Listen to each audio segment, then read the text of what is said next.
Hey Doc, Dr. Tony here. If you're chasing a vision of a busy, joyful, family-filled practice, but you've been told you need to do primitive reflex work, vision testing, white-labeled supplements, or 1,000 other add-ons and party tricks to get there, I've got good news for you. Chiropractic is enough.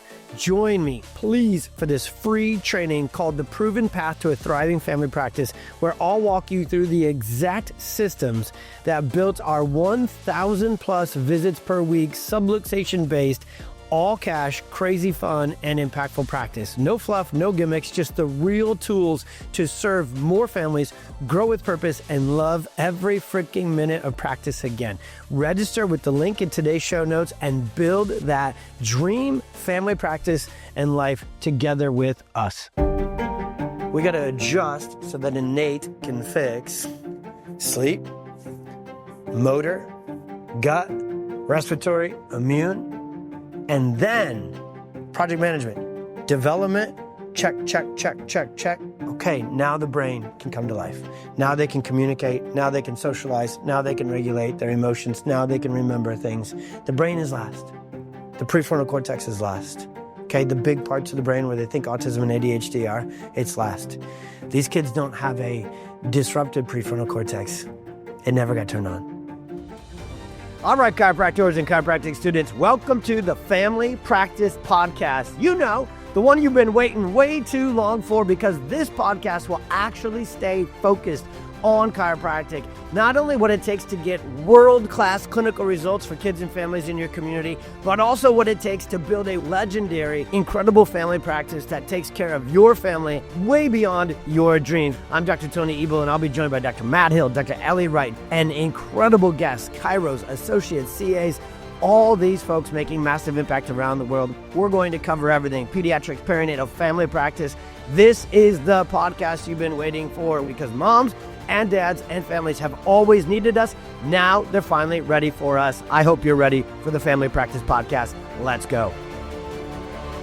All right, Family Practice Podcast community, take yourself back to chiropractic school. Or students listening, shout out to you guys. You're right in the thick of this awesome phase and season of becoming a chiropractor. Well, those of us that are already out there practicing and serving, let's go back to that season for a minute. Do you remember some of those nights, those club meetings, those assemblies or lyceums that maybe when you went to it, you were stressed about going, you regretted going, because you're like, I got a lab tomorrow, I've got board exams, I have this test coming up, I'm just burnt out. If you're anything like me, there was multiple of these club meetings or these speakers that would come on campus where I would plop down, pull up a seat, and have not a lot of expectations, but then go, OMG, this is right where I needed to be. I had so many of these transformative nights. Well, we try and curate as many of those nights and meetings and experiences as possible through our Club PX curriculum and the 14 different schools that we have really awesome, active Club PXs going. Well, there's one, chiropractic-ish school here in the Chicagoland area, and shout out to our national Club PX homies, because with the way that the curriculum and the focus and the goal of that school is, you got to really go out and take extra effort upon yourself as a chiropractic student to learn about subluxation, to learn about neurologically focused chiropractic, principal chiropractic, adjusting the subluxation, and then take it further. What do? We talk about pediatrics, perinatal, and family care, and the perfect storm. So that's even further down that road that these students and all of our club students, because each school has to get chiropractors to graduate with the way chiropractic is currently constructed, which across the world, and again, some schools really awesomely don't stay too subluxated by this, and others a little bit more so.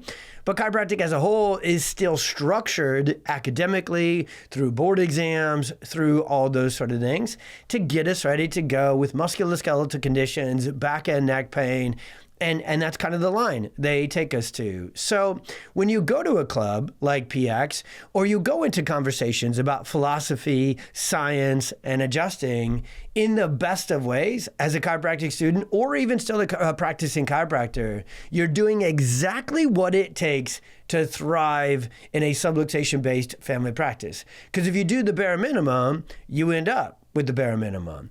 But if you go extra, you get extra out of it. And so in these different school or certain scenarios, even for me, going all the way back at Palmer College of Chiropractic, I remember in the core curriculum, I didn't understand chiropractic philosophy as much as I wanted to. I did not have as much clarity and deep understanding of the science of subluxation and the nervous system as much as I wanted to. And I wasn't as confident in building a family practice, which was my dream practice, pediatric and family practice. I definitely left school with an incredible education. Nothing I'm saying here is actually me looking back and complaining. It's looking forward and saying, we're about to drop into a recording of a philosophy night, and it's me, so there's a ton of science in here and there's a ton of practice building, but we're about to share with you a recording. So National is close enough to PwC, our brick and mortar practice, that we invited an incredible group of National students up. We stuck around after the shift and the evening closed up shop, and right in the thick of this incredible hope dealership, just miracle making place called PwC, we poured into these students for an hour or two that night. And this recording is from that. And it's such a blast for me to do these sort of Zoom trainings, or even better, live events like this one, even better when it's right inside our dream practice. And it's going to be a blast to share it with you guys, because I want you to remember that this is what it takes for all of us. It takes all of us to go out and seek out this extra understanding of chiropractic philosophy, science, and art. It isn't right there easiest to find and get for all of us. Not yet. We'll keep working on that. But when you go extra, you're actually going back into the OG of chiropractic. Alls we do when we go into these philosophy nights, and alls I did on this one, the recording you're about to get, is we pulled out Stevenson and we started to read different sections. I especially love, because I wanted to teach them some clinical application of our philosophy and of our science too. And so we went into the junior section and we talked a lot about majors, minors, that sort of stuff. So if you love chiropractic philosophy and you really love learning about it through the lens of building a pediatric, perinatal, and family practice, then you're really going to love this recording. The feedback from the students was really positive, so we knew that this recording here on the podcast would be a hit for all of you as well. Whether you feel quite masterful in pediatric neuroscience and chiropractic philosophy, or whether you're like, give me as much as I can get because I don't have a good grasp of it, y'all are going to love this one. Let's dig in. I was so lost. And I realized that I was having a terrible time communicating chiropractic because I didn't have any certainty.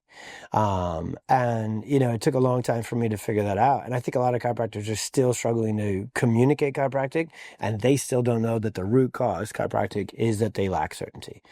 And then you apply that to moms. So what we're going to do here is we're going to go rapid fire into the perfect storm science first, then we'll infuse some philosophy, and then we'll come back to clinical and practice growth. But if there is ever a practice model that you have to have certainty coming out of your eyes, and you have to be able to speak the science in a very advanced and developed language while simultaneously making it simple. Okay, that's the art. And you need it first. Certainty is not just for like, oh, I can come out and do a great lecture or come out that way. Certainty is first for your clinical skill set. Certainty matters when you go to make an adjustment. Certainty matters massively when you go to build a care plan and do your case management. This first section, if we just did that, it'd be the most good I could do for you, is to just light you on fire with the certainty and the science of chiropractic. And that's not an argument like philosophy is less important than science, or the art and the adjusting and clinical is less important. That's not how we operate with PX. They all are. We're what we like to say, we're an and company. I live my life this way. I just get so sick of people like this or that. What about and?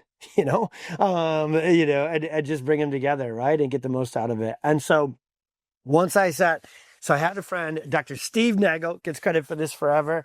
And I was halfway through school, 5th trimester, struggling like crazy, and he handed me a book by Dr. James Chestnut called The 14 Foundational Premises of the Vertebral Subluxation Complex. And it's the disafferentation model. I'm going to go into it, and then we're going to go beyond it.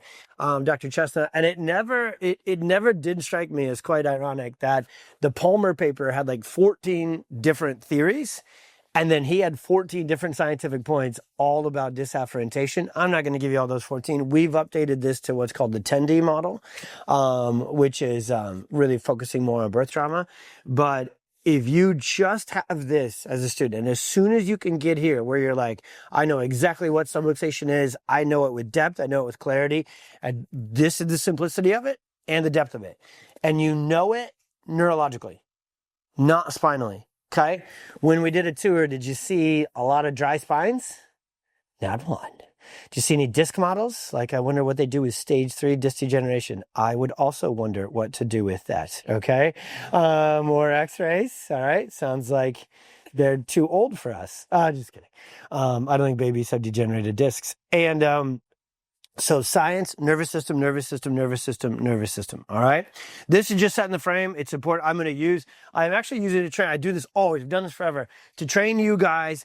I'm using the slide deck that built this practice. This is the perfect storm parent-facing slide deck. I want to teach it to you nerdy to nerdy, Chiro to Chiro, but through a parent-facing lens. Because it ain't for you. It is. You got to develop your certainty, but then it comes through you. PX Club is for your future practice. Heck yes. Your volume, your income, your life. Yes. Not first. It's for the kids and families you're going to serve. We train you to the nth degree. We see this mission and vision come into life through each of you. So again, I'll try and say as many times as I can tonight, I'm really, really, really grateful for you guys for each coming up here, okay? This freaking matters. This is going to add up to so many kids getting what they so freaking need. Because here's where it's at. When I started 07, Big Pharma was still running the show. This is before literally Google, to a degree, before Google really took off, before Instagram, Facebook, podcast, Rogan, frickin' the COVID over. The world is so different. 80% of my patients were medicated. 80%. I need you to know this. You're probably being taught by people who haven't kept up with the times. Most of us are. Most professors, most coaches, most everybody that are like in my shoes, they're not even in freaking practice anymore. They're not up to speed on what's changing. When you're in practice, guys, trends freaking roll fast, right? Like, this is all of life. This isn't just healthcare. So, point being, this meeting where they are, everybody thought everything is genetic. Every condition is chemical imbalance, and pediatricians, neurologists in the big pharma system in 2007, it was still reigning supreme. They were still dominating. It would be a quick decline. Feels slow, right? When I look at this, guys, I got to speak at CalJam with Bobby Kennedy Jr. I got to, meet Del Bigtree and like speak on all these things. And if you'd have told me 6 months ago that would be the freaking secretary of the HHS, I'd be like, you are smoking crack. Get out of here. That ain't going to happen. You know what I mean? And so I don't mean to bring that up for anything other than like the times have shifted where people are ready for the truth. So 80% of our patients were medicated. Wild. Now, pause there with me. Clinically, that's way harder. That means the kid got so subluxated, so neurologically dysregulated, and so struggling in life that their parents put their kid on a psychotropic medication. Right? Don't think that parents are more different than parents are exactly aligned like us as chiropractors. They don't have the 33 principles. They don't need them. We didn't really need them either right now. Everybody lives natural. Everybody knows that we're designed to be healthy. Everybody wants their kids to be healthy, and nobody wants drugs and medications to do it. They didn't. It was just a really good business model. Medicine just dominated. They hired MBAs to build hospitals and marketing, and they took over. We should actually study their business model, use it against them. That's exactly what PX is doing. We're about to break into the top 200 with our podcast, right? Like, we're going to kick their butts, Chris, with the way this comes out, because guess where the pediatrician isn't? Instagram, Facebook, podcast. So I'm getting into the last section. Now, times have changed. Only 20% of our patients are medicated. That is the greatest victory for those that are wired like us. That's in 10 to 15 years. You guys are going to step into practice in this space with more of a tailwind, more momentum than any chiropractors have ever, me included. Can you imagine what they had to battle in the 70s and 80s, right? Before anything, there was even a little like chink in the armor of the medical system, right? Whose grandparents are like, I got to take my 18, you try and talk to your grandparents about this, right? They still think, oh, polio, you know, and all this stuff. So we're going to practice in today's era. This is what you're up against now. And we need to understand this trend society, but we need to understand it scientifically. People have ditched the pediatrician, parents are firing them, leaving the medical system, didn't get any answers. And actually what parents will do is they will leave that system prior to giving their kid a medication now. So they have moved medications. We used to joke that we should answer the phones here. Welcome to last resort. They have actually moved medications, the majority of parents. And again, I know if you go practice, like if I were to go practice in my hometown in Iowa, 1,000 people, different uptake than here, but across the board. They have moved medications to last resort. They always wanted to innately in their gut. Now they have information. Now they even have ChatGPT and Perplexity and Claude, right? The gig is up. People know, okay, this is dangerous. This doesn't get to the root cause. The chemical imbalance theory is BS. They never tested Miralax on kids. Like there is a lot of uprising and moving away from medicine. Traditional, conventional, drugs first, blame genetics medicine. So if they're moving away from that, they got to move towards something, right? See this in a shift? If we're going to move you away from a medical mentality of chiropractic, we got to move you towards something. We can't just rage against the machine and tell what's wrong. We got to lead them to what's right or what's better. Right's not the right word there. We got to lead them to what's better, to what's more effective, to what's going to change their life. In the middle right now is where most of families are. Functional medicine, integrated medicine, biomedical, right? We are these consumers who takes like 8 supplements a day, right? And and we're like, I got my Vitamix, I got my essential oils. Oh, I forgot my patchouli. I'm going to, I can't take this test, without my citrus. I don't freaking suck at essential oils. But like, we love this. So now in our practice, this is what the paperwork looks like. This is a page and a half of supplements. Do you know who? You guys do. I know what school you go to. With love, I'm saying this, okay? Do you know who put this kid? This is a level 3 autism kid coming from New York for care here for a couple of weeks. Do you know who put this kid on 80% of these medications? Supplementation. Scientifically, philosophically, though, we're going to debate tonight. Not debate. We're going to break down how different are they? Not that much. Not as different as chiropractic. A chiropractor did. Okay, a functional medicine scrubs wearing chiropractor who doesn't adjust put this kid on the majority of these supplements. And actually, that was a word switch in my brain to say medications, but I'm in the science section with this tonight while mixing in practice. Supplements are outside in. Supplements are a natural way of artificially manipulating physiology. Okay. And so chiropractic isn't that. Yes, chiropractic, the chiropractor is outside. We're going to come in, we're going to tap in, but we are tapping into an inside out neurological response. So we got to understand what subluxation is doing to the inside environment and nervous system. And then we got to tap into that. So I see this as, I hope you guys see this now. I see this as good.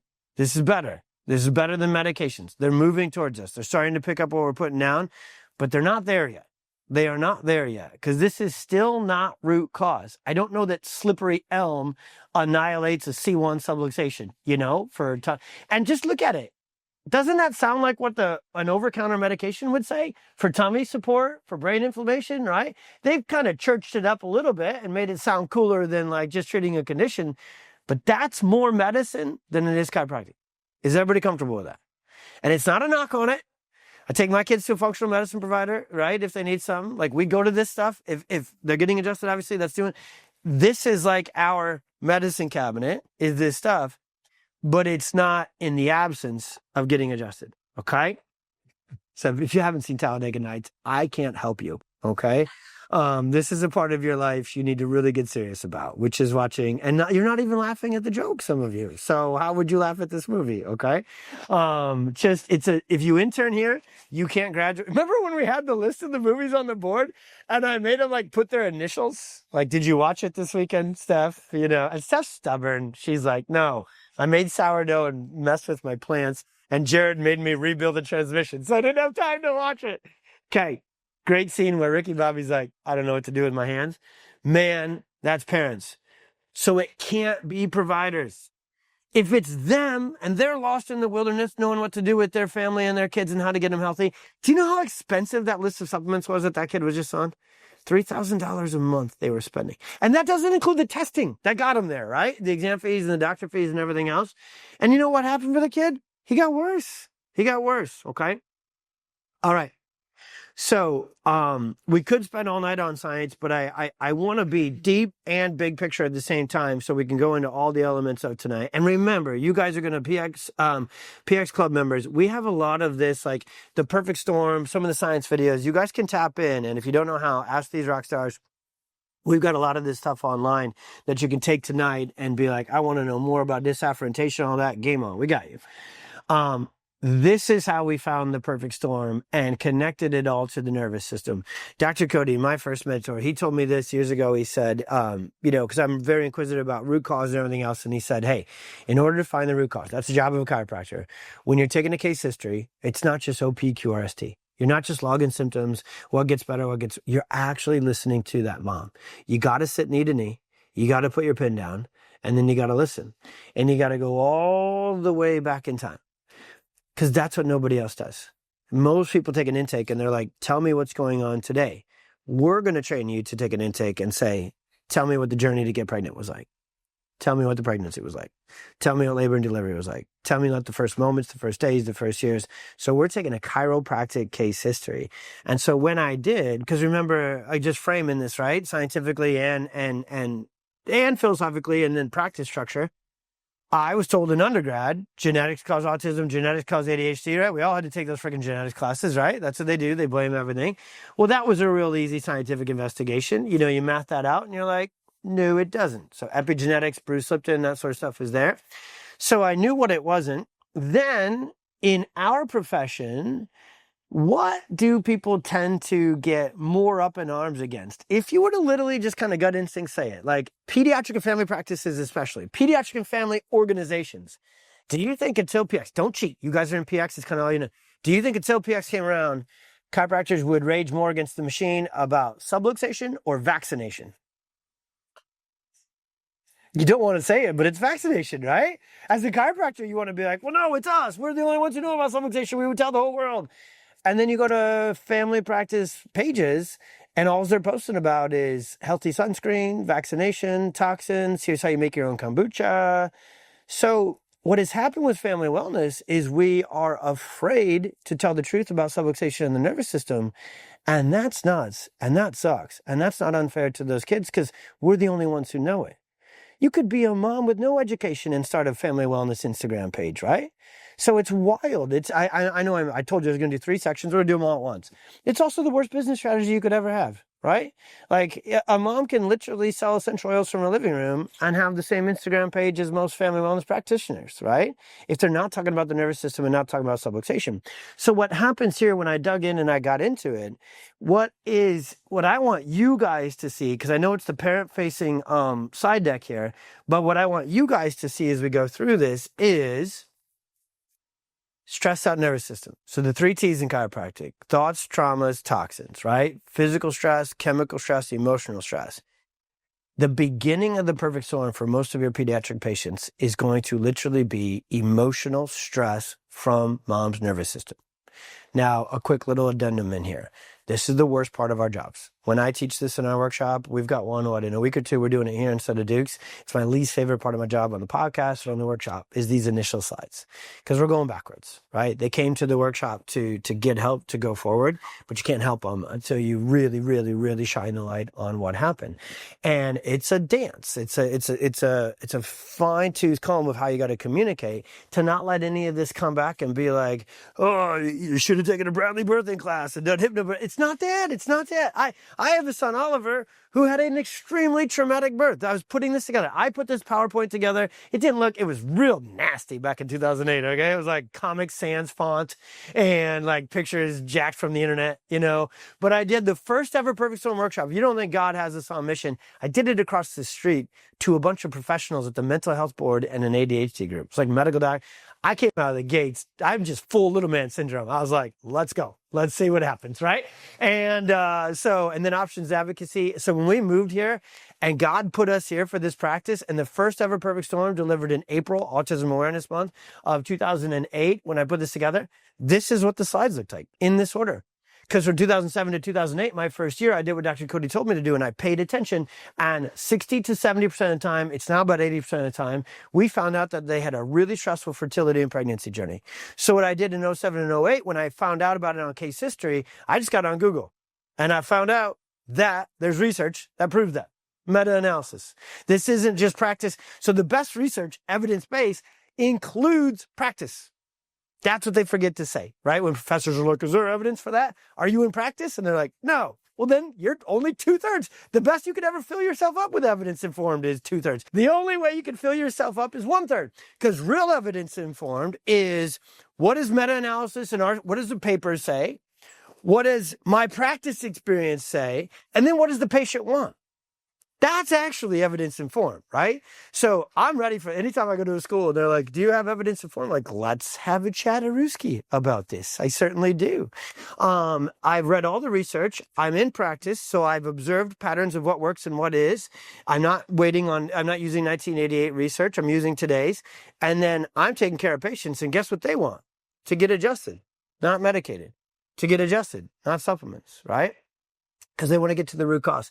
So 80-90% of the time, you've got a high stress fertility and pregnancy journey.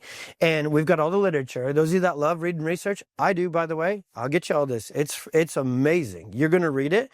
None of it, for the most part, none of it right now is actually written or done by chiropractors, but you'd think it is. You would read it and be like, they're talking nervous system. They're talking vagus nerve. They're talking sympathetic dominance. They're so close to our language, they just don't know subluxation, the adjustment. Here's the nuts part of it, fast forwarding all the way in. They don't know what to do about it. They just know it's happening, right?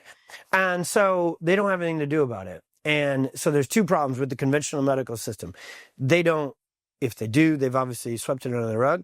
They don't know what's really causing it. And let's run it out. Even if they did, they don't know how to adjust. They didn't go to school for it. Okay?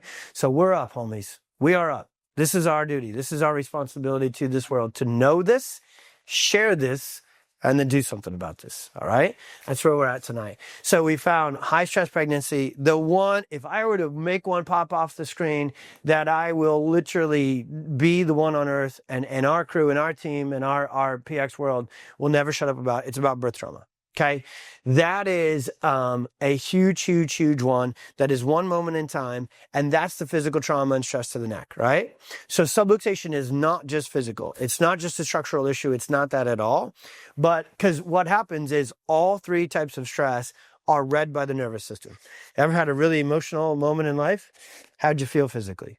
Terrible. Neck and shoulders, traps locked up, right? How'd you sleep? Terrible. How was your digestion? Terrible, right? So your nervous system got wrecked, not from a physical injury, from you went into sympathetic dominance, vagus nerve exhaustion from emotional stress. Let's say instead of Chipotle, we threw down Taco Bell and some Miller Lite, and you like shotgunned 4 Miller Lights. Well, you guys are young. You might be fine. Let's say I walked by an IPA at the ripe age of 43. I would have a subluxation, okay? I just said IPA, and now I'm subluxated, and they're so good. So I just have them, and then Steph or Ashley adjust my C2, which is the toxic 2. Write that down, okay? That's nucleus tractus solid. You can actually write it down, but you also have to. Nucleus tractus solitarius, neuroimmune cortex. There's actually some nerd stuff to that. Okay. Birth trauma, though. Don't ever relegate subluxation to if it didn't get triggered from a physical spinal injury, it's not a subluxation. There's a lot more neurology to that, but you want one that is a dead ringer that nobody can miss. I took an Uber at 6 a.m. from Jason Day's farm in the middle of nowhere, Carolina, to the airport the other day, and the guy just had a baby, and he was an Uber driver in the military, and within 3 minutes, He knew that his baby being born via C-section was subluxation, nervous system dysfunction, and he's getting booked with Jason. You do not have to complicate this. When we're communicating this, I'm about to go nuts into disafferentation, dysautonomia, dyskinesia, these things with you. They know my kiddo had torticollis and all sorts of difficulty latching, right? Now he's on breastfed.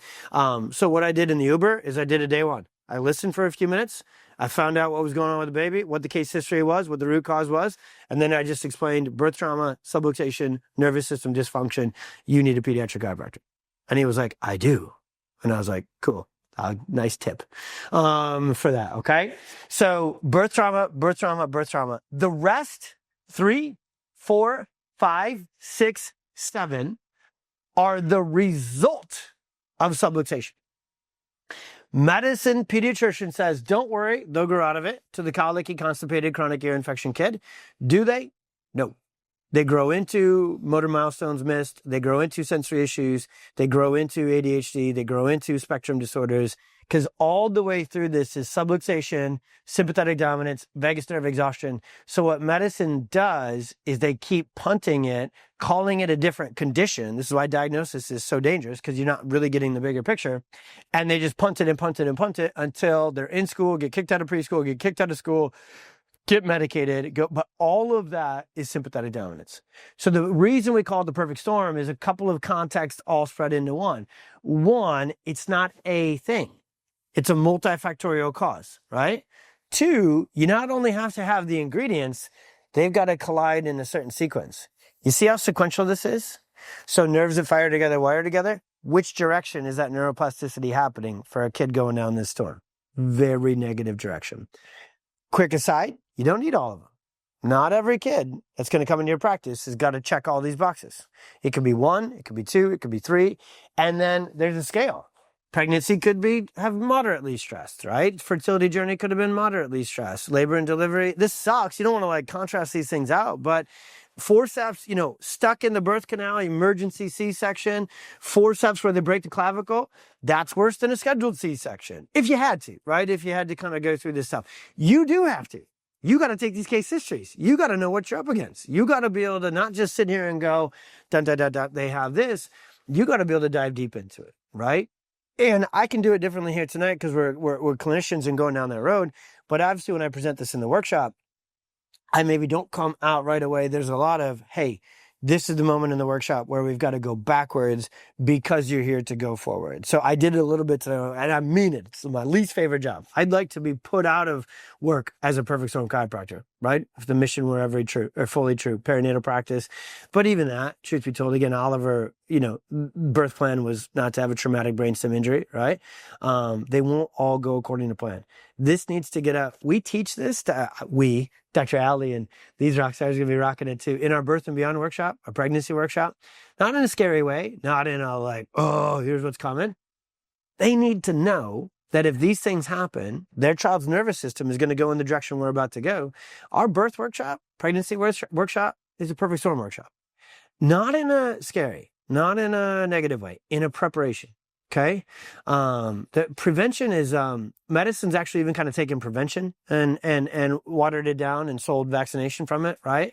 What chiropractors are is the best in adaptability and resiliency building. Obviously, a word we've loved with that is just getting our patients to be proactive and getting them to be prepared. If it goes great. If it goes down this road, we're coming in to check your baby. Right. You guys see that as this? I'm kind of sneaking in that there. All right. This you need to know. It's so awesomely advanced neuroscience.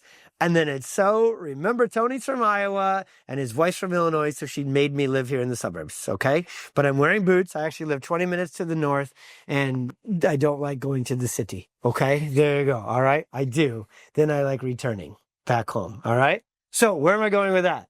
Simplify this stuff. No matter where you're going to practice, you got to be able to go deep and then simplify it. So easy that a 5th grader could figure it out. So visuals, right? Those posters, the way we do this. Actually, the podcast is my hardest job because I don't have visuals, right? YouTube, I feel like, anyways, back on this. So from here, and it doesn't work because there's actually There's actually 4 things I like to teach with this. I never go to all 4 for parents, but I want to kick all 4 in. So if anybody has a question on this, as we riff on this for a couple of minutes, let me know. All right. On the left, in red, because it's bad, red bad, right? So that's the perfect storm in sequence. It's the slide before, flipped. Maternal distress and pregnancy distress, third T, that umbilical cord doesn't just deliver oxygen and nutrients to the baby. It's mom's nervous system. So that umbilical cord has tonality to it. That umbilical cord has neurology to it. It is literally the nervous system cord. You got to use that analogy. That is one of my favorite analogies in the workshop.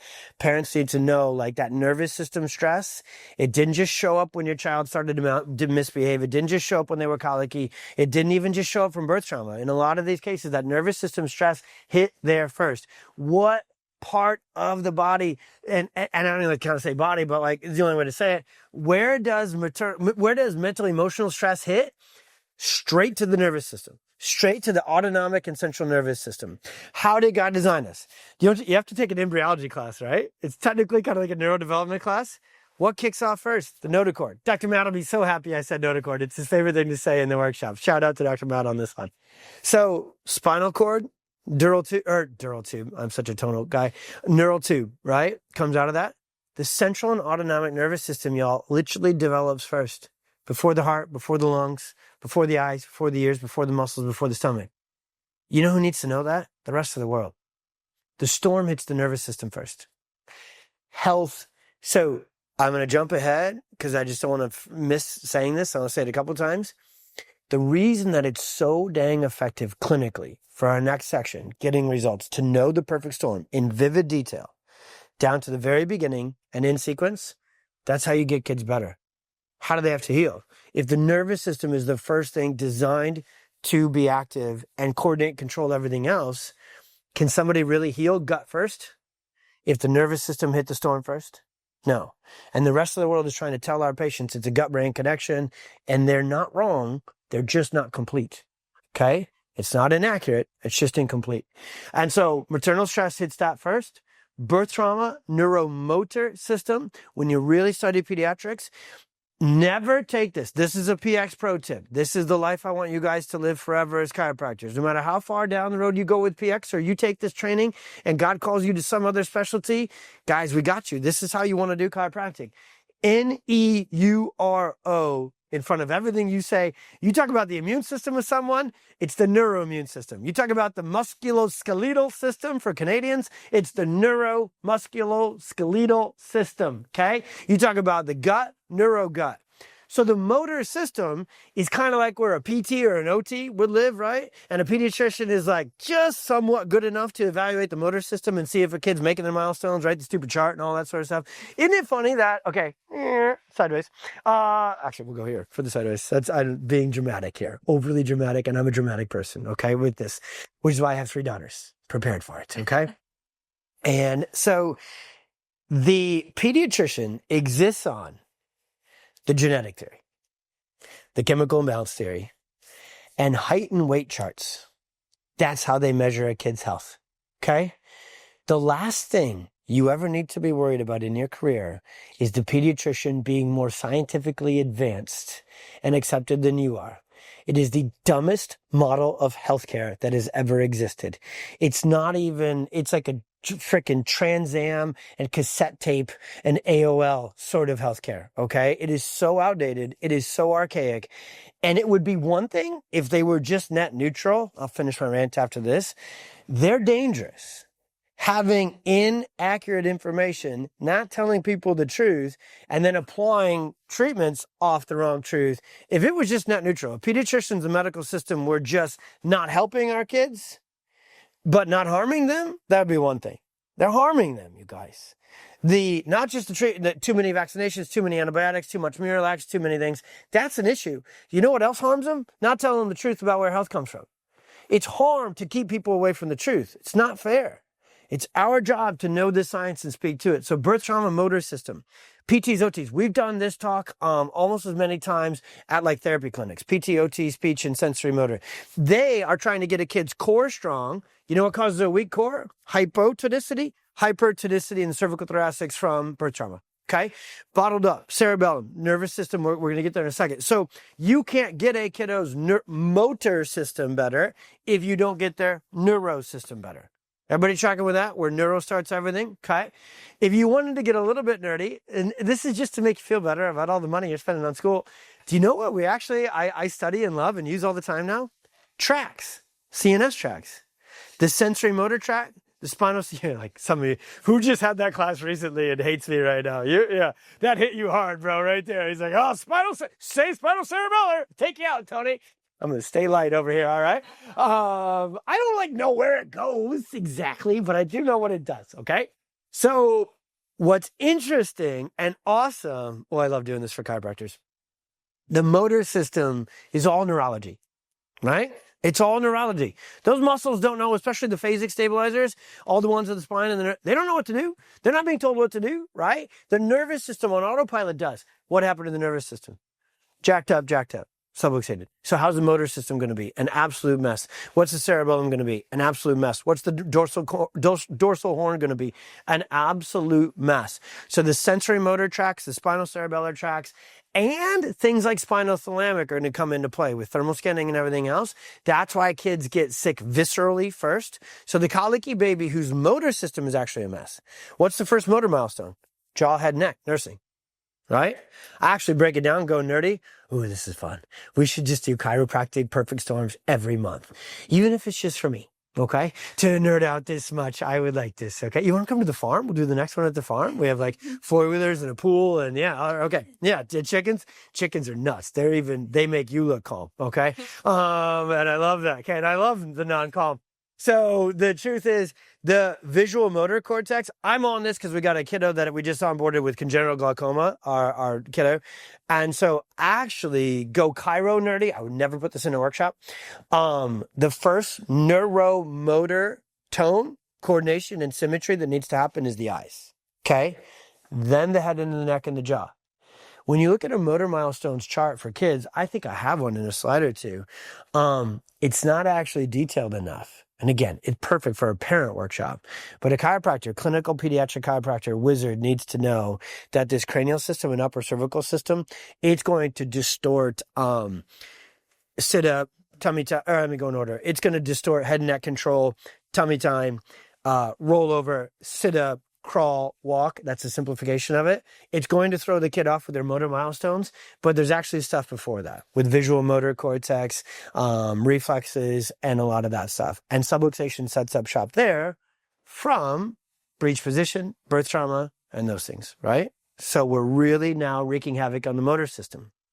Staying in the anatomy classes you love so much, okay? What's the gut? Smooth muscle.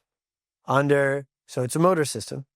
So I've played with this a bunch, and I'm not obviously the most graphic design genius. You could literally take that line out, and you could say that the gut and the immune system, and you could put respiratory in there.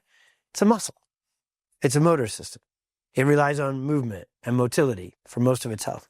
What do people think of as gut health? They think of microbiome and probiotics and everything else. They're not wrong, just incomplete.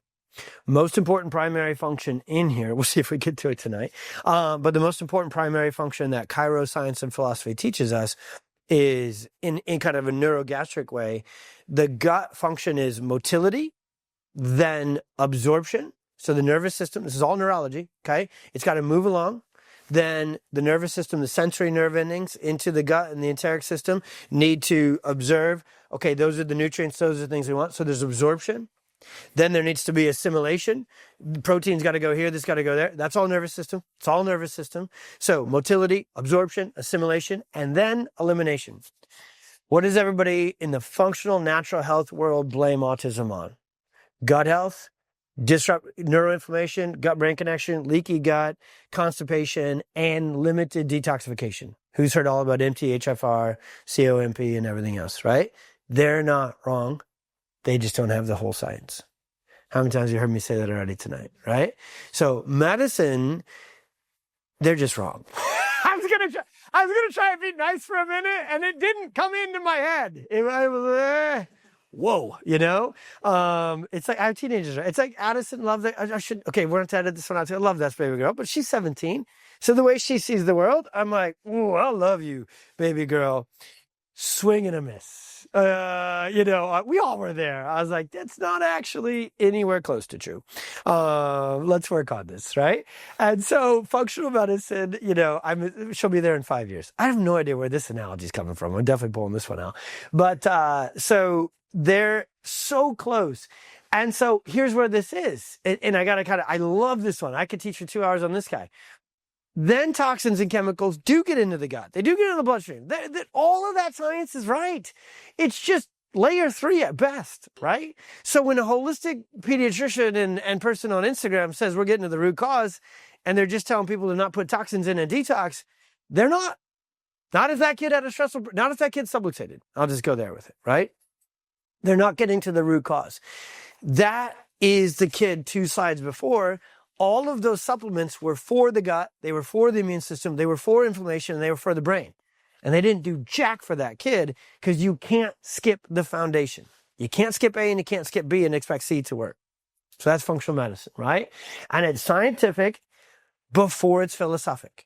Their philosophy is actually the same as ours. They're looking for the root cause. They just didn't get to come to these seminars. So we work as hard, through the PX Talks platform and then locally too, to educate, empower, and inform other providers, right? Our holistic pediatrician people need to know, like, if you need to detox this kid because he was vaccine injured, give him 100 days of getting adjusted first, and it's going to be a whole lot better to then tap in with the binders and get it out. Try and put the binders in and chelate him ahead of time where his nervous system's still jacked. Not going to get in. Guys, isn't this cool? Kind of the science? It really is. And man, we're the only ones, it's your philosophy, it's your science. I really am strongly on this. Chiropractors are the only ones, I shouldn't say, we're not the only ones who are going to need to know this. We got to get this out to everybody. But let's say everybody figures it out. It comes back to that, who can do something about it? There's no supplement for the central nervous system and the neuromotor system. There's an adjustment. Right? There's OT, there's PT. Try and rehabilitate over a subluxation.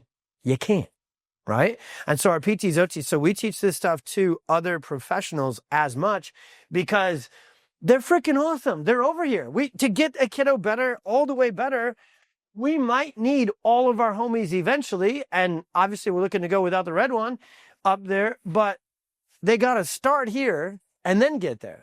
So the ideal case, the way we built our practice is like, we refer all the time to PT and OT. Not on day one. Not until the kid's nervous system is more stable and in a better place. And I'll show you that as we kind of click along here. And that's where that is. That's a big one. That helpful to see how that all comes together. If there's a few things like, we want you guys to burn into your prefrontal cortex and just know, just own, be able to draw, be able to communicate. We draw this on whiteboards. How many times do you draw this per week? Multiple times, right? Especially day 1, day 2s. Like we live there. All right. So the Lipton quote, the function of the nervous system is to perceive the environment and coordinate the behavior of all other cells. Subluxation alters perception. This is a sequential statement. This is a sequential description of the nervous system. Function of the nervous system, that's the boss. Most important thing for the health. Its job, input. Perceive the environment. Its job split into 3 things. In order to function optimally, it needs to perceive clearly, coordinate fully, and then it'll express behavior output, right? Parents will come into your practice and they will have changed the environment. They will have literally remediated mold out of their house, cleaned up their entire diets. I mean, patients you have today you're going to love them. They're going to be the most all-in, incredible people to work with.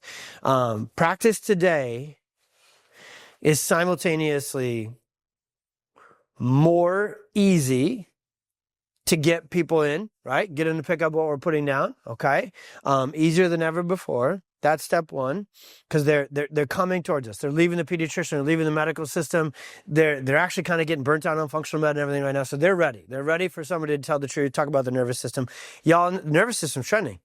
Cold plunges, red light therapy, vagus nerve. It's trending. Like, it's up. God is saying, hey, chiropractors, pull your occiput out of your sacrum now, okay? Because remember, I can't swear on the podcast, which we're going to use this for, okay? So anterior sacrum would be like nutated. I don't even know what nutated is. I think that's it just felt right for a chiropractic thing. Supination. Okay, got that one. So, oh, dang it. Now my bad joke took me off track even. That's not the first time that's happened in my life. So we get into the nervous system at that degree. We get into the environment. We have patients that are going to pick it up, but they're still not going to be there. So they're going to be ready to heal. And you know what they want? They want it simplified. They really want it simplified. They want to, and if they've gone from traditional medicine to functional medicine, they haven't picked up a new philosophy yet. And they haven't gone into a deeper science yet. Because the philosophy of functional medicine is let's treat systems instead of symptoms. But there's a system that coordinates all other systems, right? Gut, immune, and everything else, okay? And so this is where you guys go into the school you go to, you're going to have to really watch this because there's a lot of natural health. There's a lot of naturopathic. There's a lot of stuff right around you, literally, right? Like I'm a gut expert. I'm a microbiome expert. I'm a functional nutritionist. I'm, this. You're and even functional neurology. Anybody mess around with that at all to a degree? So kind of like vestibular rehab and all that sort of stuff, lasers. They don't adjust either. Okay. So what this is a wordplay, but it works for this. You are foundational neurology. You're the foundational place they need to go, right? To get that better and build from there. Okay. So these are some really, really nerdy sciencey things that we can skip for now, but this is the way we teach it to parents. It's easy to miss something you're not looking for. Medicine told them to blame genetics. Just I'm going to kind of stray this one out. Chronologically, sequentially, this is the perfect storm. This is like, dang, it's right there. Medicine blames genetics. There's nothing you can do. Let's run genetic tests. We'll find it there. Okay? It's not found. Everybody else, including a lot of people in our world, blame toxins. They came later. The other thing to remember about this science is toxins for this generation, last couple of generations, are not brand new. Okay? 3, 4, 5 generations ago was the freaking Industrial Revolution. There was chemicals in the water. There was asbestos in the paint. There was parents smoking cigarettes during pregnancy with the baby at the breakfast table. So this oftentimes will sound a little blasphemous in our nice, crunchy, holistic world we live in, okay? Once again, I really thank my Iowa farm. I was brought up on Roundup, so I'm very relatable here, okay? Mountain Dew, Casey's Breakfast Pizza. If you have not had Casey's Breakfast Pizza, what are you doing? Thank you, sir. What are you doing? The rest of you, what are you doing with your life? All right? I'll adjust you. You'll be super concerned about it. Yeah, you should. Actually, that's an appropriate look, actually, for Casey's. Let's go get some Casey's Taco Pizza. It's right down the street. Let's test these guys' adaptability, okay? We've got to put you on an intensive adjustment plan. Get adjusted 2 times a day for the next 2 weeks. Clear it right out. It'll take 2 weeks, but it'd be good. All right.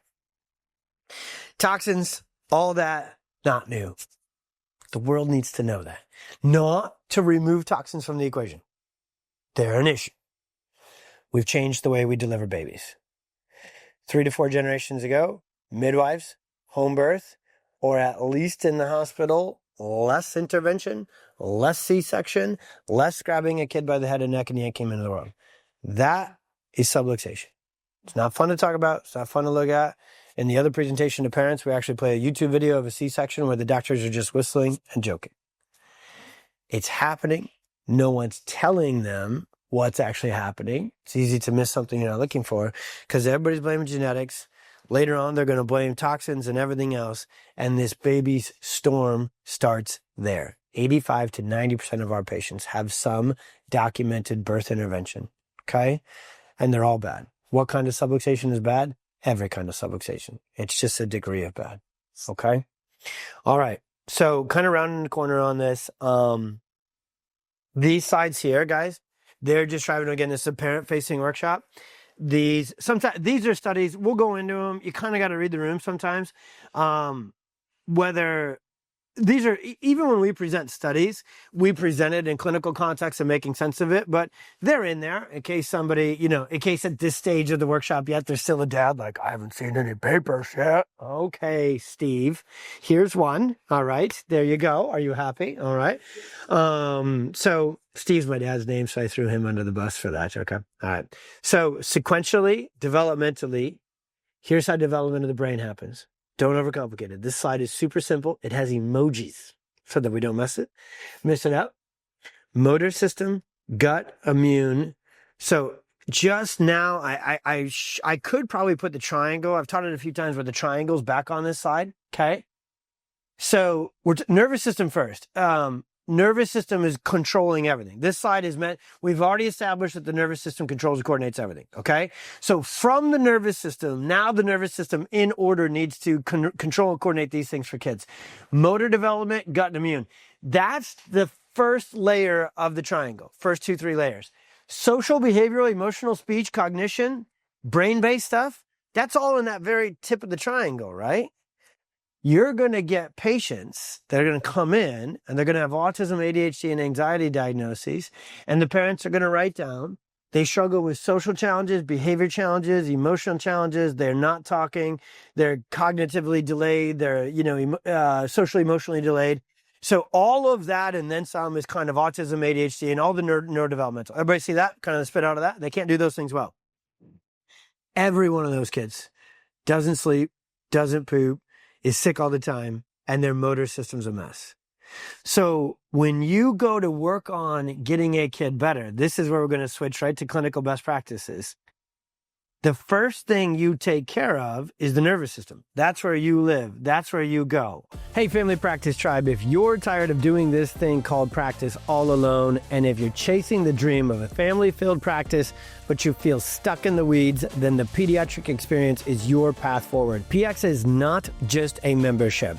It's cutting-edge clinical training where we'll teach you to master neurotonal, pediatric, perinatal, and family chiropractic care clinically through on-demand modules and live experiences. We've got resources, visuals, training to simplify the science of chiropractic. And then there's the all-cash family-focused business systems with growth strategies that help you serve more kids and families without burning out. Our social media templates, campaigns, funnels, webinars, workshops, and promotions will help you attract your ideal already pre-educated new patients. The other thing that the PX membership will bring to you is an unbelievably supportive all-in tribe and live weekly trainings, plenty of Q&A, plenty of problem solving, strategizing, and growing together. Whether you are just starting out or scaling up, you will walk away with every step laid out when you get immediate access to our massive library of trainings and tools, plus a personalized onboarding call and path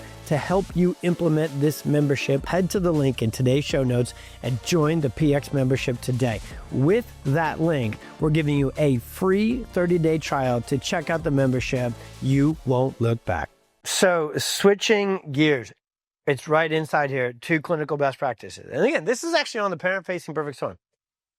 One of the things that we've really sorted out here with this practice with PX Talks is the basics. And I use that word, it's not basic at all, to contrast against what everybody else is trying to do for these kids with autism and ADHD.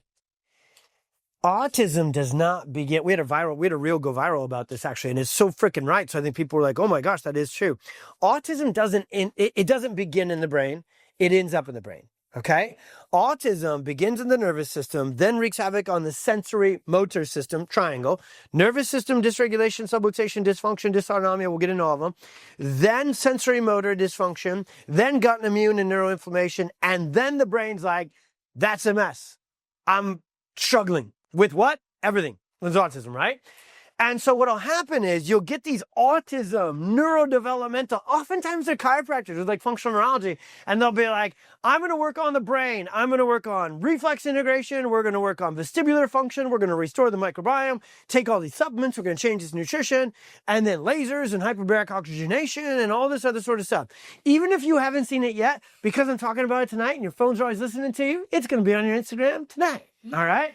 All these people, and you're going to be like, that's a DC. That's a chiropractor. And you're going to be like, does he adjust? Does she adjust? The answer is no. Okay? They will charge $20,000, $30,000 for these programs that don't have any chiropractic. They'll then convince a parent to buy a $20,000 laser at home to do primitive reflex therapy at home. Parents have come into this clinic and said that 2 weeks of care at these functional neurology clinics cost them $50,000. And I literally just asked this mom yesterday. This is not a chiropractic group that's like, we're here to throw shade at everybody else and then just default we're awesome. But I got to give you the contrast. Because I'm in practice. We're in practice. We're listening to these parents. And then it's our job, but God has called us to say, they're saying this to us. We're seeing this here. You need to know about it. That's it. Because then you can get out ahead of this. You don't have to wait for all this, stuff we've been through. Like, we've figured out a lot in this practice by screwing up and missing a lot. You know why I'm so passionate and freaking yelling right now about this? I built a clinic that was functional neurology and functional medicine before anybody knew it. Not here at our old location. I literally gutted 2 adjustment rooms, put in a sensory OT, hired an OT. The one thing that saved me is I knew enough not to do it myself. Hired an OT, hired a PT, hired a functional nutrition expert who just so happened to be a chiropractor who graduated from National. That's funny, okay? And he was a terrible adjuster, but I was like, you can run labs, So he did like GI and all this other sort of stuff. You're not going to have this fate. We've got you, okay? And so he ran labs and he did all this stuff. And you name it. If lasers had been out at that time, y'all, I have nothing other than the truth to tell you. I would have done it. I was all in. Because the construct taught to me was more is better.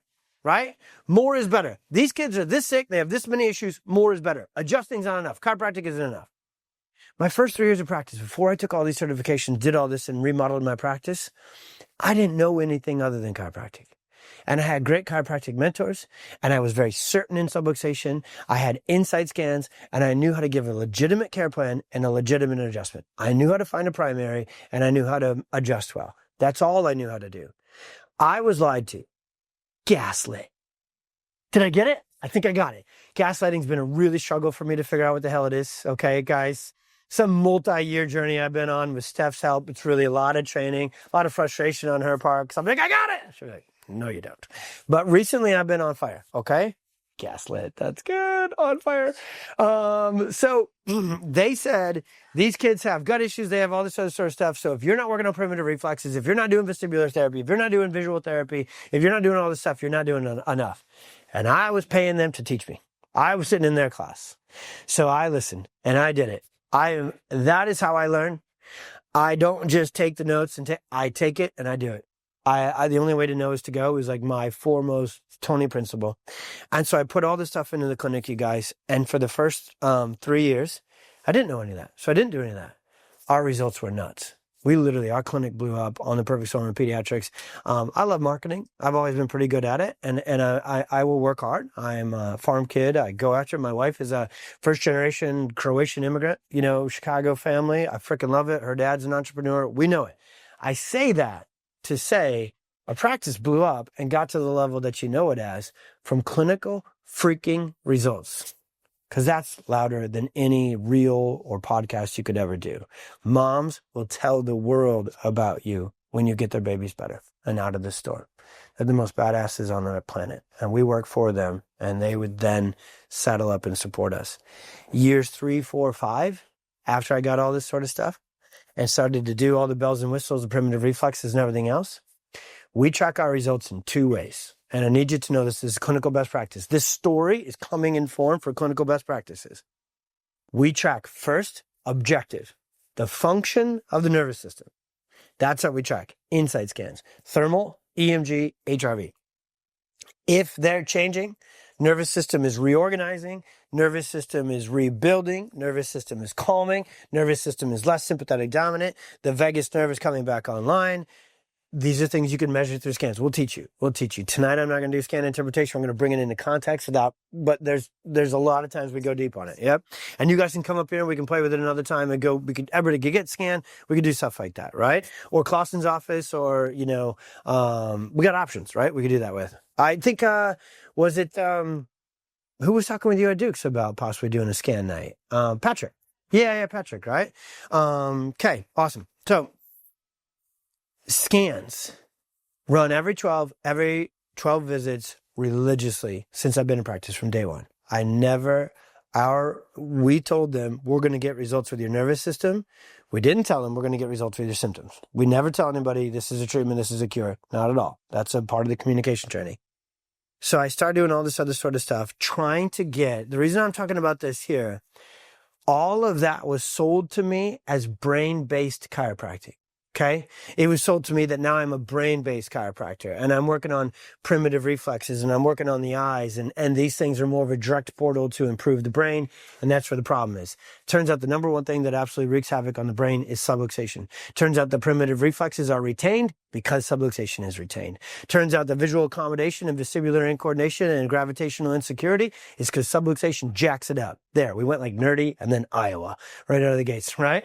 And so the more I did this, the insight scans stopped getting better. When I got into a little bit of this therapeutic work, in addition to chiropractic, my scans started to plateau. I couldn't get on EMG, it's called total energy, which is a measure of sympathetic dominance.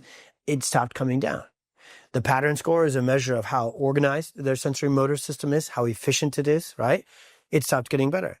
Thermal scans, too much color, too much disruption, too much tension and stress in the nervous system, they stop clearing out. Then the other form we measure our success on is we work for them. We work for parents. This is second, not first. Function first, then life change second. We don't take symptoms out of our work. We don't anchor symptoms on our work, but we work for them. And I wish it were different, but parents aren't like, gee, that subluxation's better. Sure do love you. They go, my kid's sleeping through the night and saying words, I freaking love you. And we're like, well, the subluxation's gone. And they're like, huh? Subluxation? Did you tell me about that? It's like, yeah, yes, every freaking day for the last 60 visits. They're like, oh yeah, submarine. And it will break your heart, chiropractically. But they live in a different world, okay? So, filling out paperwork. Every time they get a scan, they fill out paperwork. How's life going? What's getting better? What's not? When I started adding in all this other stuff, right, and started to be a functional medicine, functional neurology, jack of all trades instead of a master of one, chiropractic, parent reports. So it goes 1, 2, 3, 4, 5. 3, no change. 1 or 2, things are getting worse. Sometimes kids they got to go through a little bit of a detox. 4s and 5s better. 4s and 5s disappeared. Plateaus. And then they started to get worse. Then I pushed further. I was like, oh, I'm missing something. We got to do more. Scans got worse. Paperwork got worse. We were making kids worse. A mom reported to me yesterday on the phone, and I've heard this before. This one was said exactly this way, and I'm probably a little more punctual or poignant than I've heard before. She said for her 5-year-old guy coming in, autism, a lot of things are better now because they got past this, but nonverbal, tons of social and sensory issues, tons of meltdowns, tons of tantrums, sleep issues, all the things. And I was going through the different things she'd done before because my first questions kind of nowadays are like, well, I know what you've done. And I have parents tell me, I'll be like, go through the list for me and give it a grade. Just don't overthink it. Just give me a grade. It did nothing. It made things better or it made things worse. And parents they're hesitant to get to the latter category. They probably flew somewhere. This family flew from California to New York to see this functional neurologist who's written a lot of books. I'll leave the name out of it and been on the news all the time. And she said, when we flew out there, our whole lives and my child's health and brain and nervous system and entire body were on fire. And it was like we flew out there and just threw kerosene and gasoline on it for 2 weeks. He got so much worse. Now I share that because I want you to know the science and you got to speak to it. Because here's what's going to happen if we as PX doctors don't step up and clean this up.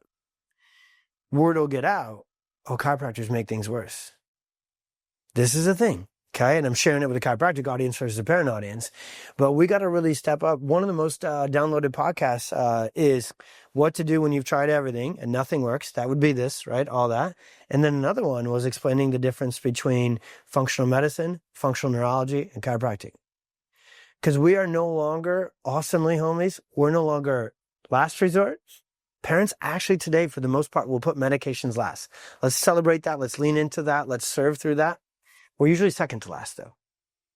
They've usually detoxed supplements, vitamins, PT, OT, biomedical, hyperoxygen or hyperbaric, right? We can't stay second to last because everything you've learned for this last, what have been at this 20 minutes? Just kidding. Some whole is in that, and we get at it. So when you start to adjust a kiddo, this is we can kind of close the book on the clinical thing, and then I'll just rapid fire a little brief TED talk on practice growth. The nervous system is so incredibly intelligent. Innate intelligence, I know everybody gets to be wired how they're wired. God's design is so incredible. It knows, and here's my Iowa farmer language, it knows what to fix first. It won't work on the seizures first. It won't go to the behavior first. It won't go to the brain first. Because embryology and neurodevelopment, bottom up, back forward. It needs to fix the basics. The biggest drain on a child's health, whether they're a 3-year-old with autism or a 17-year-old with anxiety and depression, every 17-year-old and with anxiety that comes in here and POTS and dysautonomia and epilepsy, and every 3-year-old with autism is not sleeping, not pooping, sick all the time, respiratory congestion, illness, they're breathing out of their shoulders, not through here, and their sensory motor system is a mess. So we got to fix, and that's not the right word, that's just how an Iowan says it. We got to adjust so that innate can fix sleep, motor, gut, respiratory, immune, and then project management, development, check, check, check, check, check. Okay, now the brain can come to life. Now they can communicate. Now they can socialize. Now they can regulate their emotions. Now they can remember things. The brain is last. The prefrontal cortex is last. Okay, the big parts of the brain where they think autism and ADHD are, it's last. These kids don't have a disrupted prefrontal cortex. It never got turned on. They never got activated. They're so subluxated. It's that deep. So how's healing going to go?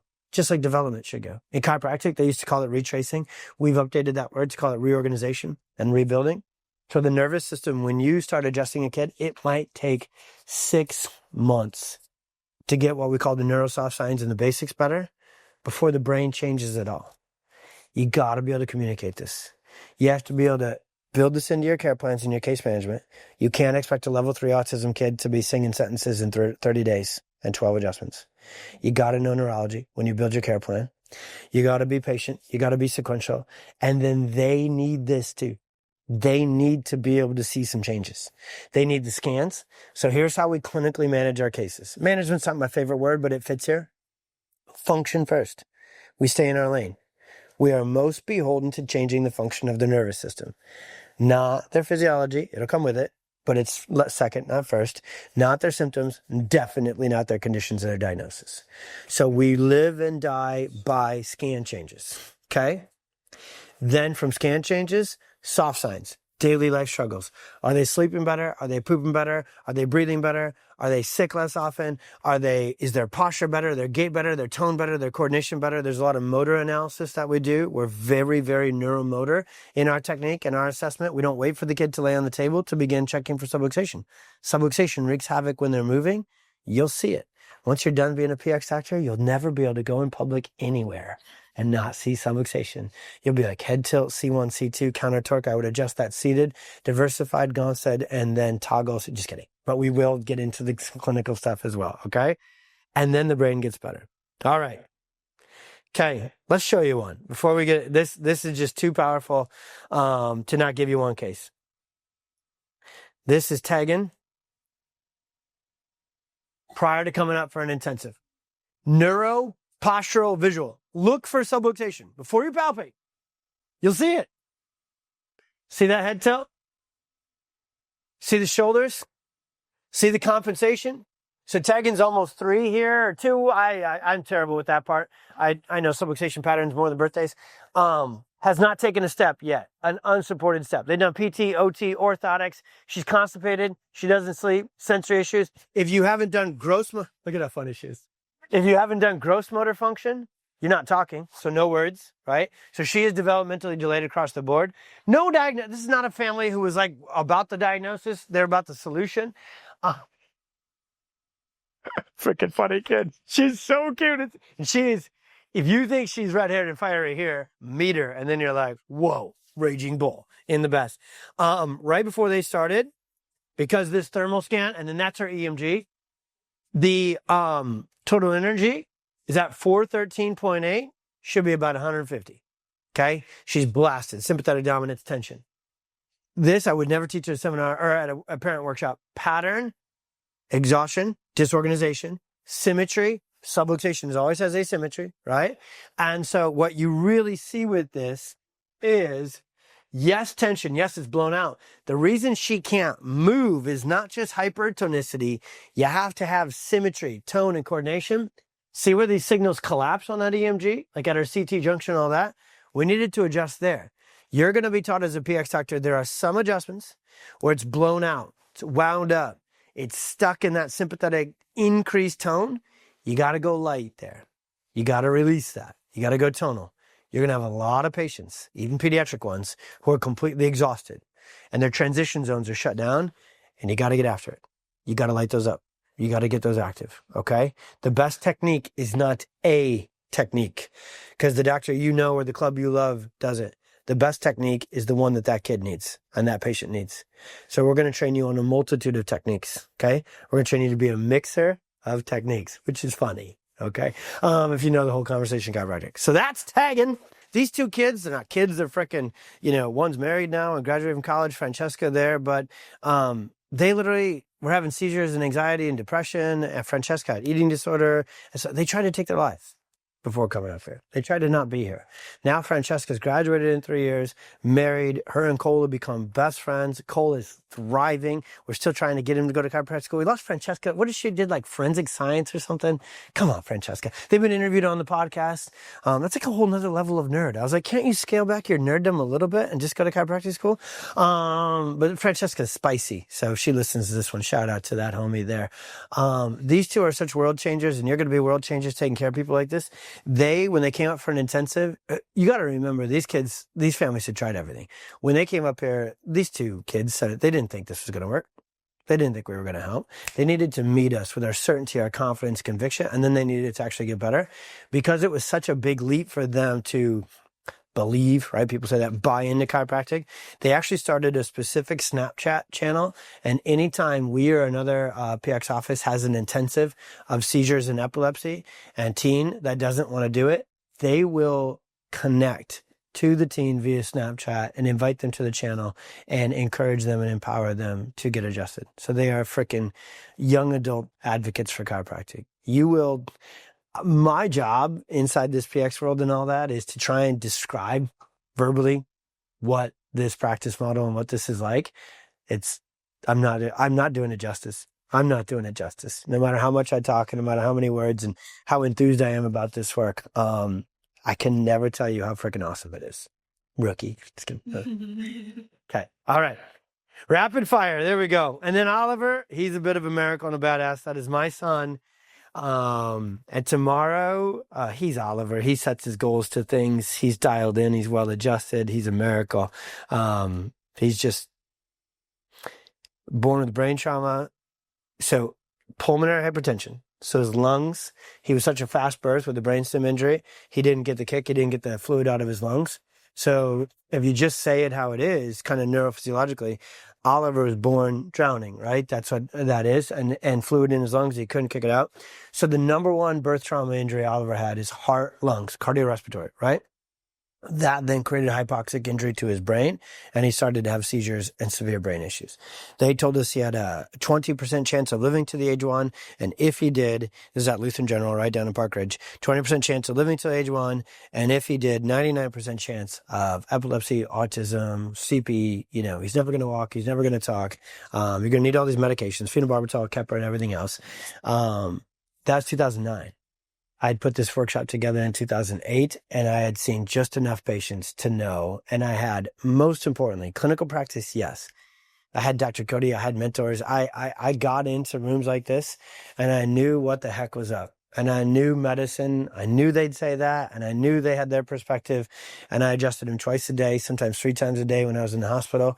I was a solo practice at the time. I had some Dr. Cody would cover and others, but I would see my patients in the morning.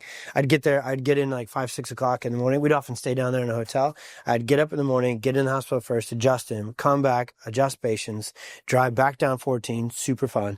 Go to Park Ridge, adjust him at lunch, come back up, see patients, go back, adjust him one more time, and then stay in a hotel down there. We did 6 weeks. I don't think I've ever given anybody that necessarily care plan detail, but we're kind of on the case management part. Fast forward all the way from that detail. I know we're after 9 o'clock. Mañana, tomorrow, this miracle man, whose girlfriend lives a mile down the road now. This kid is living large, everyone. Literally, God is like, rough start, homie. I'm going to take care of the rest of it, right? He's the nicest, most humble, most hardworking. He's a freshman. And tomorrow, he just clocked 4:58 in the mile. He's setting goals. He will probably run a 4:50, 4:52 tomorrow at sectionals. And he got third in conference down in the city the other day for running the mile. And so if you're studying for boards and like this is free invite to everybody. All right. You're studying for boards. You're taking a histopath. You got your 4-colored pen, man, and you're knocking out these tracks and everything else. And you're just like, you know what, Tony and PX, I could just like to hang out with a miracle and just experience. Come hang out with Oliver. Come watch a track meet. Come see whatever. I've got this energy because of the miracles that happen here, but I've got one at home. And so tomorrow it'll hit me again. I know it will. It's like so impossible to not be like this overly emotional dad. Go over, he's running through the story. Oh God, because I'm like, I see freaking chiropractic. Let me go in order. I see God every single time, and then I see chiropractic every single time. And why did it work? I had mentorship. I studied my ASS off. I went out and I saw. I didn't get this at school. I didn't get this on boards. I didn't get it at Palmer. Doesn't matter. None of this matters. Palmer or National or freaking Life or NZCC. None of it matters. It matters that you came and spent 2+ hours already extra to dive into the science. So when a kid hits your clinic, you're going to know, I know exactly what you need. You are subluxated and all the rest might be important. This is the most important. You need to get adjusted. Then we're going to train you. We're at care plan. Oliver got adjusted 2 to 3 times a day. He had brain damage. He had hypoxic brain damage. His EEGs, I could see it on the MRI. So I knew I needed to stimulate his. So I did upper cervical, sacrum, respiratory complex adjustments all of the time. 2 to 3 times. Vagus nerve, vagus nerve, vagus nerve. Get you out of sympathetic, get parasympathetic plexus to the sacrum. Get you out of this, get you out of this, get you out of this. And he got out of it. He left the hospital, perfect MRI, perfect EEG, off all medications, and a bunch of doctors are going to be like, Ricky Bobby, I don't know what to do with my hands. So certainty first. I can really kind of close this out, and then I'll rapid fire some practice growth stuff. I had to adjust my kid in the hospital when they threatened to call DCFS, when they threatened to kick me out of there, I was adjusting. I was going to adjust him. Because I knew the science, I knew the neurology, I knew it was my freaking kid, and nobody was gonna get in the way of that. That might sound like, geez, Tony, somebody. I pray it's never your Oliver. I had a chiropractor one time tell me, well, I can never have your certainty, because I didn't, and they didn't mean these words, but they said them. So then instead of DCFS, I almost had the police called on this conference because they're like, I didn't get to have your story. And I was like, yeah, it was great. 6 weeks in the hospital, NICU, it was great. Eating portillos across the street, super fun, sarcastically, right? And I get what they were saying. They're like, you have this certainty because Oliver is a miracle. Shit, guys. Oliver's a miracle because I had this certainty. Because I had mentors and others that gave it to me and taught me how to do it. But you showed up. There may be chiropractors all over the place who have the certainty and have the clinical skill sets and do it, but you got it. You're the miracle makers, man. You're the ones that are going to change things, because we can't teach it to people, that aren't here. We can't teach them how to know this, do this, deliver this. And so when I got called up to be the chiropractor for Oliver, then I was ready. And then did Oliver freaking galvanize and catalyze the heck out of me? Yeah. Would I be at this level without him? No. But I'd still be on it. I'd still be on fire. This practice was rolling and getting after it before that. Oliver, I was kind of like to joke on this, but I think it's pretty real too. I think God just knew that I had a very healthy dose of ADHD, and God was like, here's Oliver, so you don't screw this up. That lightened the mood, all right? I love it, like pay attention, all right? So hope you guys are our Chicago homies. You'll get to meet Oliver one day and rock and roll that. Okay, hit this. Does everybody know we have a podcast? Got that rock and roll? Okay, fan practice podcast. All right, okay. Listen. Just kidding. All right. I don't know how, like, are threats the best way to get people to do that? We hit a lot of philosophy on this.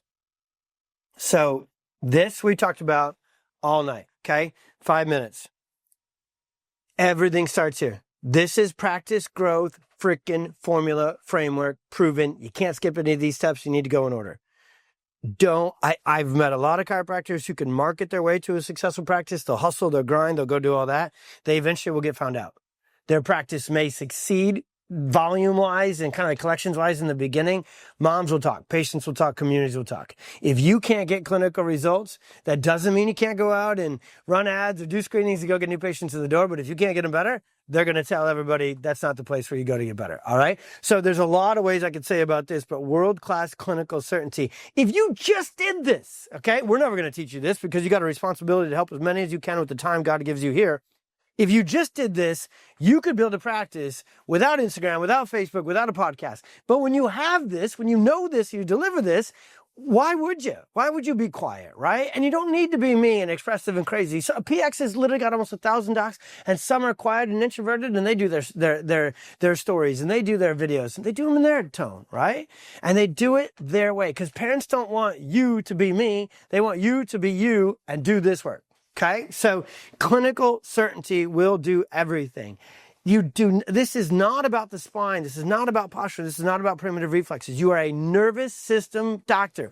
That's it. Where does it start? There, the nervous system. Where does it end? There. That's your scope of practice. This is everything. Care plans, care plans, care plans, care plans, care plans. People wuss out on care plans. It's not tiny spines. God almighty, never say that. It's not tiny spines. Their nervous systems are underdeveloped.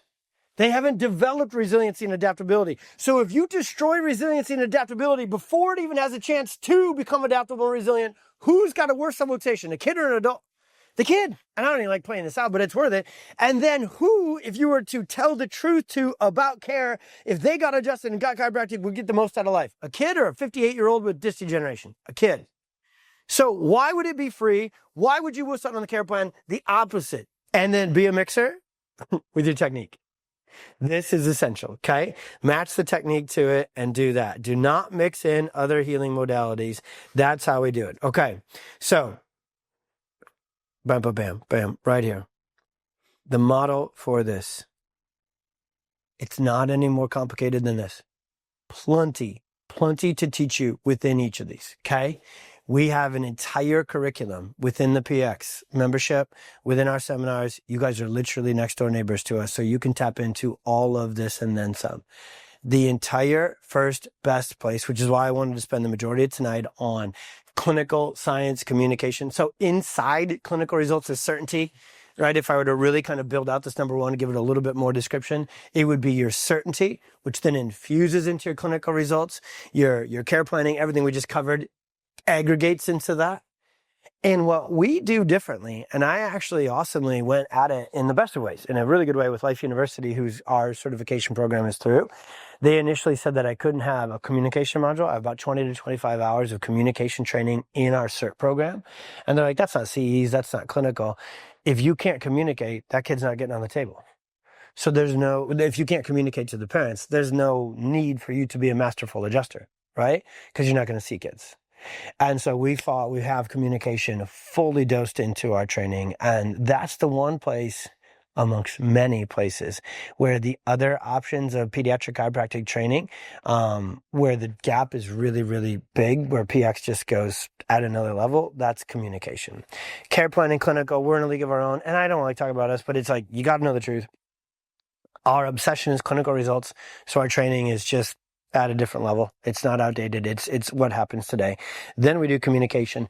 And then a block and a half from here, we've got a world-class studio that Chris runs for us. I remember I told you when I went over to the studio, like, when you have this understanding and you have this ability to transform kids' lives and experience miracles in your hands, you got to use your mouth. You got to use your voice. You got to and we can help you with this. We will train you on this. None of you needs to have been a freaking public I actually, like when I was in chiropractic school, I wanted to sneak this in tonight. I'm glad I remembered this. When I was driving here and praying and thinking about it, I was like, I got to sneak some of these things. I was trying to like kind of log a little bit of like, what did I do in school that I would look back and go, it mattered. One, showing up at all these extra seminars, diving deep into science and doing that. I actually took, I went to Toastmasters training. So you actually like do speeches. It was horrible. I shouldn't have said that. It was great. Y'all believe me? Had a lot of fun. Okay. And then I did Toastmasters, and then I went to Dale Carnegie training. Anybody ever heard of Dale Carnegie? Okay. Speak and Grow Rich. It's like the second most common selling book or whatever. Dale Carnegie's book. Read it. It's freaking amazing. It's incredible. All right. And then I went to all these Dale Carnegie trainings. So cheesy. So corny. So good. So good. And then it started to pay off so much that I started to be able to go out and I was getting kids and families in the clinic at school. Like I was actually able to go hit my numbers and do really well with it because I was out speaking and doing this sort of stuff. And so I actually started a club. Oh, am I saying this all out loud right now? I'm such a nerd. So I started my own club at school called Speak, Student Patient Education, Awareness, and Knowledge. And we went out and set up talks and did workshops. So when I got into building my practice, and by the way, guys, this is all quote unquote not on my dime, right? Like if they didn't come into the practice, I didn't have an overhead and a mortgage or a lease to pay yet. So I went out and just bombed a bunch of talks. I was like, pinched nerve, dry spine. Oh God, thank God people didn't record things back then. That would be funny. People are like, yeah, Tony's a great communicator. You should learn from him. Got this talk from '07 where he slated at the county fair. So what sparked me on that as a student? Start posting now. Nonstop. No judgment. All you're doing is getting reps. All you're doing is giving somebody a chance. When you post, this is unfair of me to get into this late, but the only thing you're doing is giving a mom and a patient and a person a chance to say yes to chiropractic and a miracle. Will a turd come along with that? And sure, delete, block, ban, done. Okay? You're literally just giving people a chance to have their life back. And you know that, and you know how to do it. So it's on us to post about it. And you don't have to be nuts. You don't have to have a freaking podcast right now. But what I would highly suggest is you as a chiropractic student, then intern, I would take your personal page and I would turn it into a chiropractic page. I would turn it into a nervous system focused pediatric. Some of you are doing it. You do pediatric nervous system focused chiropractic page. I would not shut up about it. I would talk about different things with the nervous system. I would, share. I would follow our lead. I would go on like PX Talks and the Experience Miracles podcast and just recreate our content in your voice, in your thing. I would get used to cranking content right now, along with the other stuff, the old school stuff, like learning how to go out and communicate and connect and do that sort of stuff. So I didn't have content when I built my practice, but I'd have been on it. I said the other stuff. Might as well say this. I did radio ads because we had radio back then, okay? I did radio ads and print ads and wrote articles. And then I mentioned this on the tour, so I can shut us down with this. Start with the team. And by the way, some of you, you're going to be that team. Don't a single person in here feel like to be successful in chiropractic, you got to start your own practice, okay? All paths kick ass. All paths create impact. All paths are needed massively. You want to thrive in a position. PX offices are hiring everywhere. I'm hiring. Goodness gracious. And guess who's, Christine's going to kill me for this.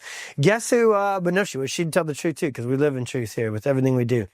You're so needed to serve. It's the best time to step up and get a position. You'll not only be in a great practice, you'll have great pay, be well taken care of. Like you are in need. For any of you that are close and internships and all that sort of stuff, you want to stay local, you connect with us. You're always welcome at PwC. My goodness gracious, you guys that are right here with us.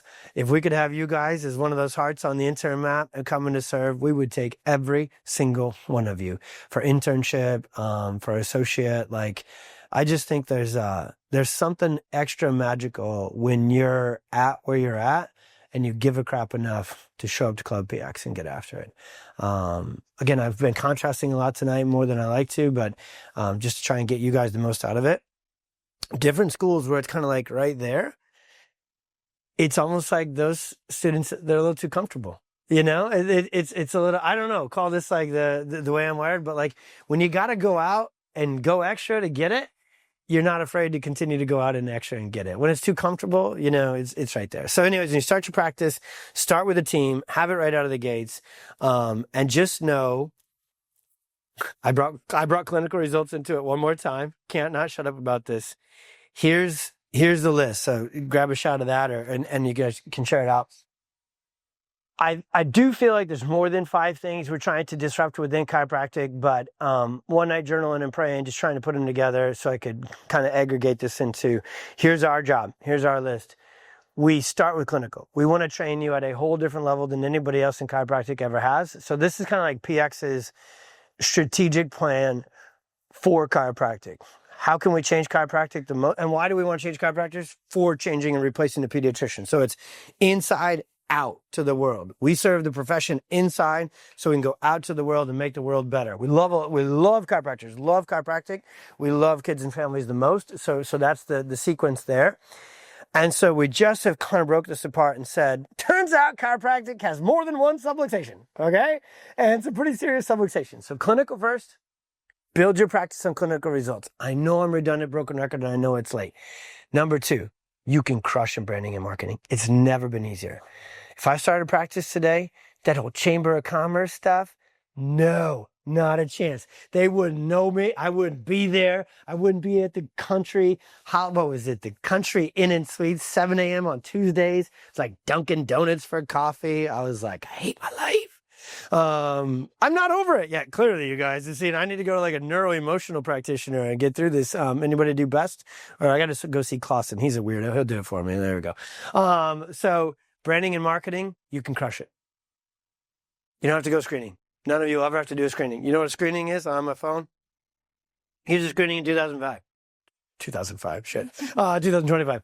Take your screen, build a carousel, do a video, edit on CapCut or within Instagram, screen, you spend whatever amount of time that's going to take you to do it, and it has a chance to go viral and meet thousands in your community. Try doing that at Costco. Nobody even goes to Costco. They use Instacart. Bad place to get new patients, all right?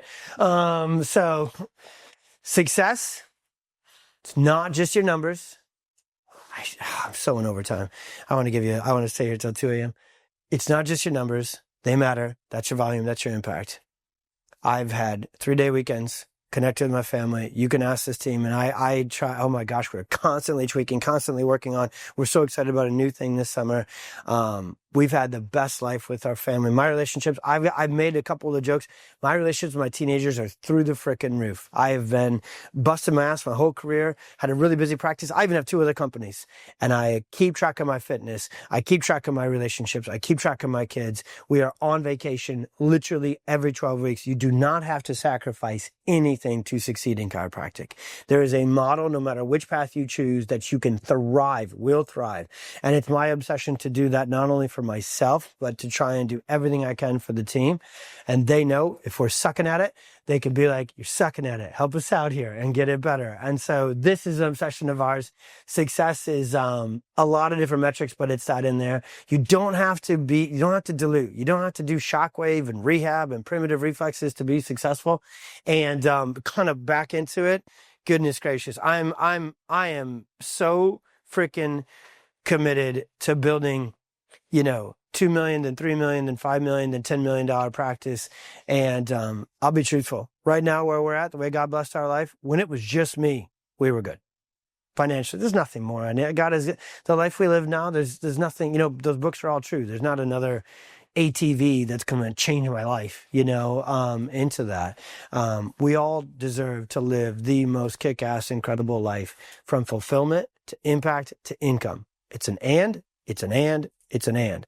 So we are going to take PX and we're going to teach people how to build legendary, massively successful practices so that they're doing great, but that the associates and CAs, this whole associate, 36 grand, 48 grand, 50 some grand, and then here's your dry spine, go to Costco, go get your own new patients, and, you'll kill it when you get the bonus, when you get new patients. Why wouldn't you just go and do your own practice? There's only, I've said I'll leave you with this, but I will on this one.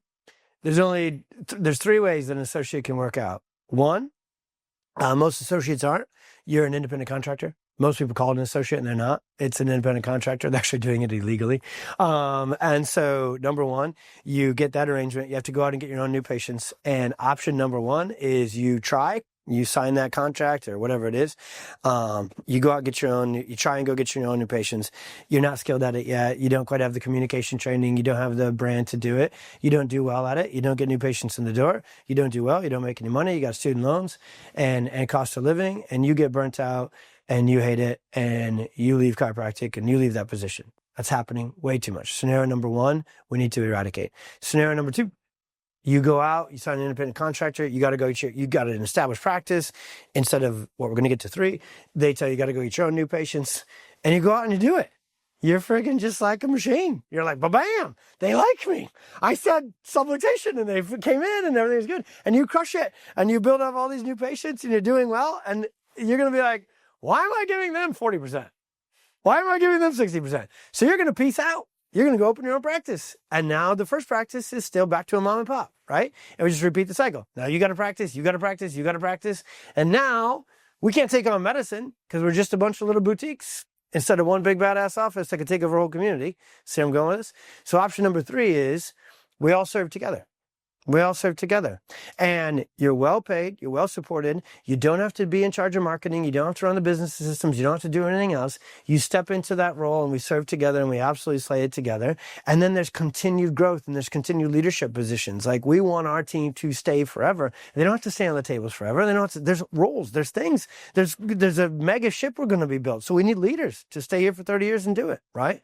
And then in that case, now the more you grow, the more you go, right? And the income and the salary and everything goes with that. And it's just this thing that takes off. We've actually, I won't give you the details, but we built this incredible model within PX as well. And here's how we figured it out. I just did the opposite of everybody else. I was like, that's dumb. That's dumb. So the 180 degrees of that must be better. And it turns out it is. Okay. So anybody who is looking to associate and go down that world, go with the PX office. Go with the PX office and make sure that you get arrangement number 3. Okay? Run for the hills for arrangement number 1. If you were to get one that is number 2, you should just do your own. You should just set up your own practice and do that.